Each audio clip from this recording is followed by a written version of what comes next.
type of difficulty in our hospital? It is like in our hospital the rates is quite higher. In literature it is 1 in 2,500.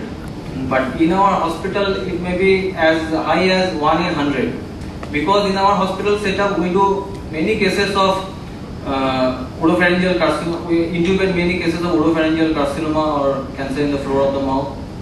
So the rates are quite high. Only for anesthetists, right? For us, everything is difficult. All intubation is difficult. But we are supposed to know. Yeah, but there is no training for.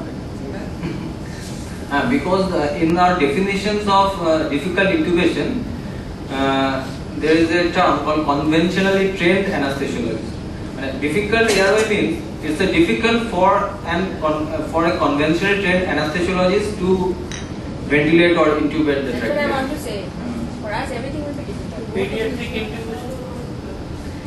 Pediatric intubation is, we usually do very less cases of pediatric, or it's a different subject altogether.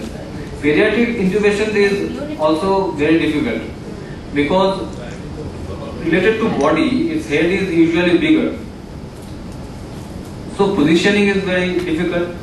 They have very little functional residual capacity. They deoxygenate rapidly. So we have very little time to intubate. This is also very difficult part. They have a large floppy epiglottis regard to other mouth aperture. So it also makes very difficult.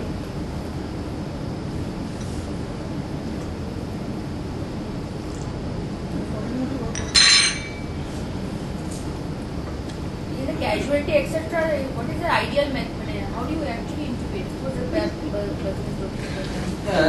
See, Accusations and counter accusations don't help. The The intubation training has been going on in this hospital for a number of years.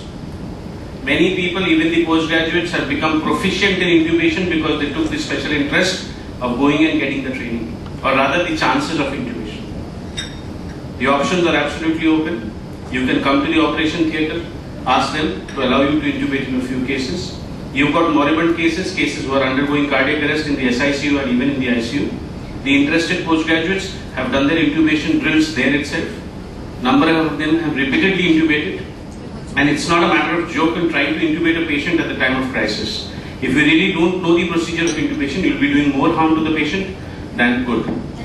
There I would suggest you do a bag mask ventilation. But here I would like to correct Shurjo. In the case of a edentulous patient, if the patient has got a pair of dentures, full set of dentures, it is always advisable to retain the dentures and do a bag mask ventilation, because if you remove the dentures, the apposition of the soft palate along with the tongue does not allow even a small iota of air to go into the airway through the mouth. So when you are doing a full facial mask ventilation, you are utilizing the mouth passages, oral passages as well as the nasal passages to ventilate. Okay? Single denture, yes, definitely. I just want to make one point. The intubation is not important. The main important part is ventilation and oxygenation of the brain. So in casualty or whatever, in an emergency situation, we can ventilate the patient with the bag mask technique. And we can buy time with that.